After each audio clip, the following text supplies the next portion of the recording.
Welcome to SCOTUScast, a project of the Federalist Society for Law and Public Policy Studies. Our contributors join us from around the country to bring you expert commentary on U.S. Supreme Court cases as they are argued and the decisions are issued. The Federalist Society takes no position on particular legal or public policy issues. All expressions are those of the speaker. Hello, and welcome to SCOTUScast. I'm your host, Kyle Hammerness, on behalf of the Faculty Division of the Federalist Society. We are here today to discuss Coinbase Incorporated versus Suski, in which the Supreme Court issued a 9-0 decision on May 23, 2024. It is my honor to introduce our guest today, Professor Tamar Meshel.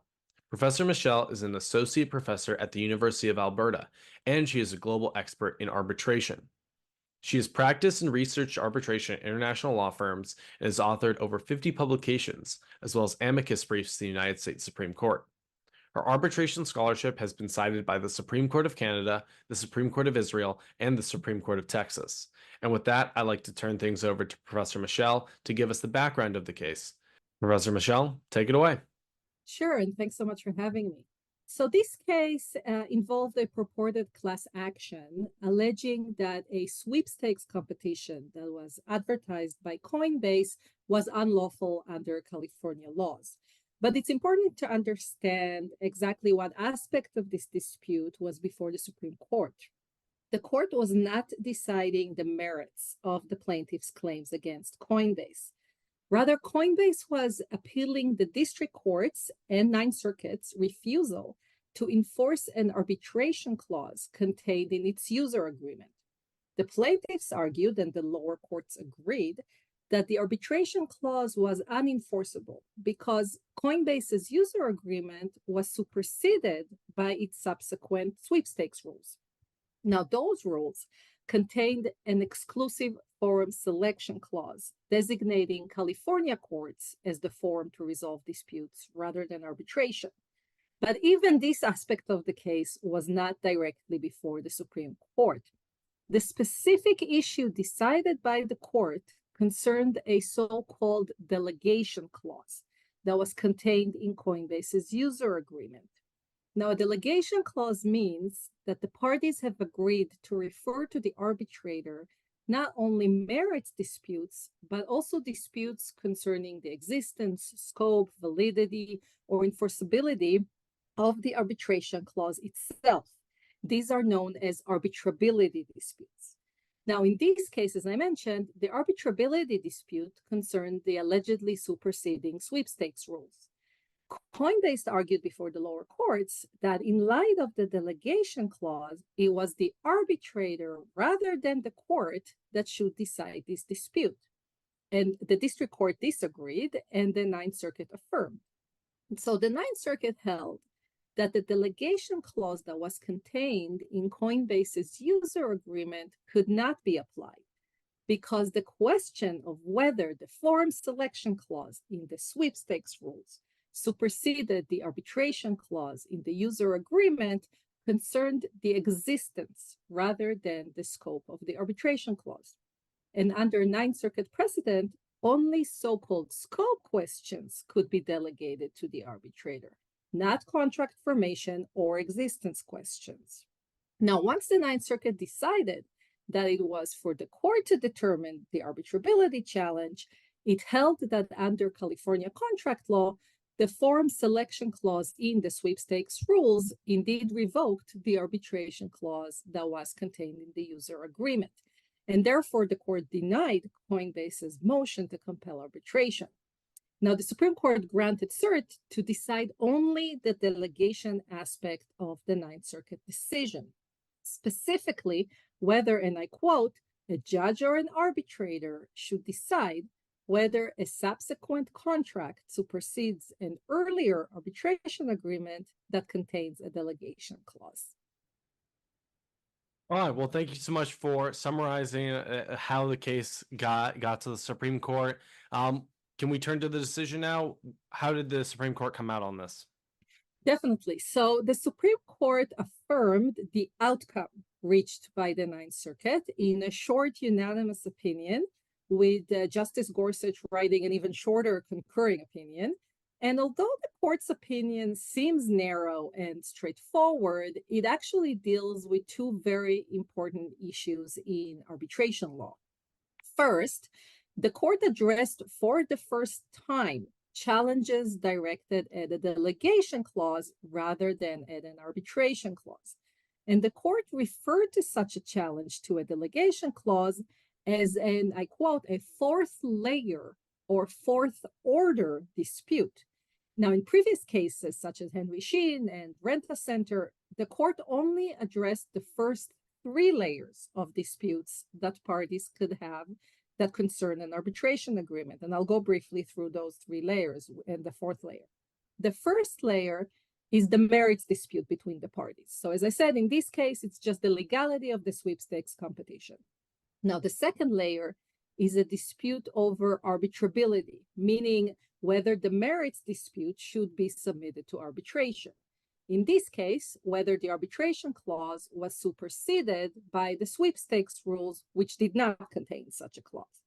The third layer is a dispute over who should decide the arbitrability challenge. Normally, it's the court that decides. But if there's a delegation clause, then normally it's the arbitrator who decides. So the court in this case now added a fourth layer dispute. Who decides a dispute concerning the third layer question of who decides arbitrability? And that's a mouthful. And in other words, to try and put it more simply, a fourth layer dispute concerns who decides a challenge to the delegation clause itself. So in this case, whether the delegation clause was superseded by the sweepstakes rules, which did not contain such a clause.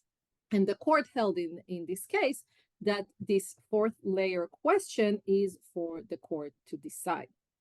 Now, if that's not enough, further complicating things is that in this particular case, the challenge to the arbitration clause and the challenge to the delegation clause were essentially the same challenge, that these clauses are not enforceable because of the superseding sweepstakes rules. So this leads me to the second important issue addressed by the court, which is the severability principle. So pursuant to the severability principle, arbitration clauses are severable from the remainder of the contract, meaning they survive even if the contract is invalid or unenforceable. Therefore, an arbitration clause should be enforced by the court unless a party challenges the arbitration clause itself rather than the underlying contract. The same applies to a delegation clause. The court should enforce it and refer arbitrability challenges to the arbitrator unless a party has challenged the delegation clause itself. Now, in previous decisions, the Supreme Court held that in order for a court to decide the challenge to the delegation clause, the challenge must be directed specifically, that's a quote, at that clause, rather than at the arbitration clause or the contract as a whole. But the problem was it was unclear whether a party could rely on the same exact ground to challenge both the delegation clause and the arbitration clause, or whether it had to advance an independent basis for challenging the delegation clause. So in this case, the plaintiffs challenged the delegation clause on the ground that the arbitration clause was superseded by the sweepstakes rules. And they argued that, well, if the arbitration clause no longer existed, then neither did the delegation clause. Now, Coinbase argued that the plaintiffs did not challenge really the delegation clause specifically, and therefore that the Ninth Circuit should have enforced the delegation clause and allowed the arbitrator to decide the arbitrability challenge. But the Supreme Court disagreed. Although the court refused to decide whether the severability principle was even implicated in this case, it held that it was nonetheless satisfied. The court explained that as long as a party challenges the arbitration or delegation clause, as the case may be, the severability principle is satisfied, and that it's not necessary that a party challenge only those clauses. Rather, a challenge may apply, quote unquote, equally to the whole contract and to an arbitration or a delegation clause. So in this case, the court noted in a footnote that the plaintiff's challenge to the delegation and the arbitration clauses, namely that they were superseded by the sweepstakes rules, was a sufficiently specific challenge to the delegation clause to satisfy the severability rule. So those are the two main issues that the court decided in the arbitration law. Thank you so much for that summary of the decision. What are your thoughts on the decision? What do you think the consequences are from this decision? So first of all, I have to say that I was a bit surprised by the court's decision in the sense that after the oral argument, I wasn't at all sure that the court would even address the question presented on its merits, because actually both parties seem to agree that the case should simply be remanded to the Ninth Circuit. But in any event, here we are with the decision, and on the substance, I have two main comments. First, I think that notwithstanding the added complexity of the fourth layer arbitrability questions, the court's opinion does clarify that challenges to arbitration clauses and challenges to delegation clauses should be distinguished, and that courts need to deal with the fourth layer challenges to delegation clauses before reaching any third layer challenge to the arbitration clause. The problem is that the Ninth Circuit in this case didn't really decide any challenge to the delegation clause. It focused on the challenge to the arbitration clause, the allegedly superseding contract, which is a third layer dispute. Now, because it found that this challenge concerned the existence of the arbitration clause rather than its scope, the Ninth Circuit held that it was for the court to decide as a matter of principle. So regardless of whether there is a delegation clause or not. So the Supreme Court didn't address the Ninth Circuit reasoning regarding these existence versus scope challenges. And I thought this was unfortunate because it's actually the subject of a massive circuit split. But nonetheless, and at the same time, I think it's pretty clear, and Justice Gorsuch pointed this out in his concurring opinion, that the court did not endorse this reasoning of the Ninth Circuit. So we're left with that question open. Now, Justice Gorsuch seemed to suggest that parties could delegate so-called existence questions to the arbitrator if they clearly provide for that in their delegation clause. But honestly, I think it's a bit unrealistic or unlikely that parties would expressly address in their contract every conceivable arbitrability challenge that might arise in the future. And in any event, it would still be for the court to interpret the delegation clause and determine the parties' intentions. Now, my second comment is that although the court expressly limited its decision to situations involving two separate contracts, as was the case here, one with an arbitration and delegation clauses and one without, I think that the opinion sets out more general principles that arguably make it easier for parties to challenge delegation clause in future cases. For instance, the court's comments regarding the severability principle now make it clear that parties can challenge a delegation clause on the same exact ground they're using to challenge an arbitration clause or the contract as a whole.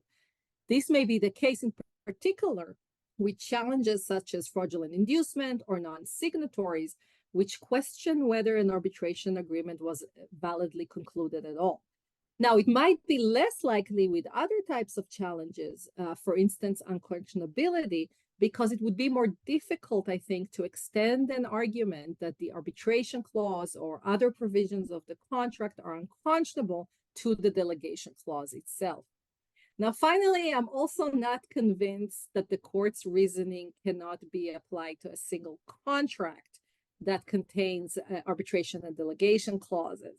For instance, there might be a single contract with an arbitration clause that delegates arbitrability questions to the arbitrator, but also at the same time contains a carve-out excluding certain disputes from arbitration. An argument that that carve-out limits the scope of the arbitration clause, which is a third layer question, could easily be turned into a fourth layer question of whether the carve-out actually limits the delegation clause.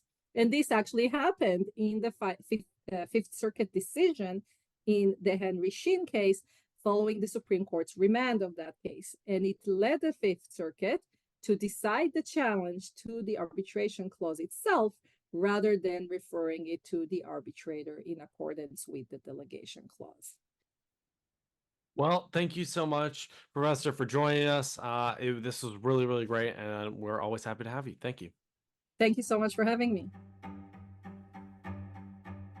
Thank you for listening to this episode of SCOTUScast.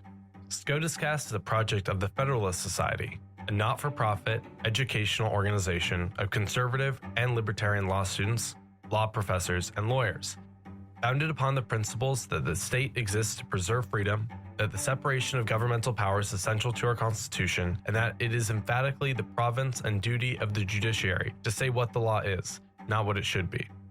Don't forget to subscribe to our podcast series, including SCOTUScast and Practice Group podcasts on iTunes or Google Play. For an archive of past podcasts, as well as audio and video of past Federalist Society events, please visit our website at fedsoc.org/multimedia. That's fedsoc.org/multimedia.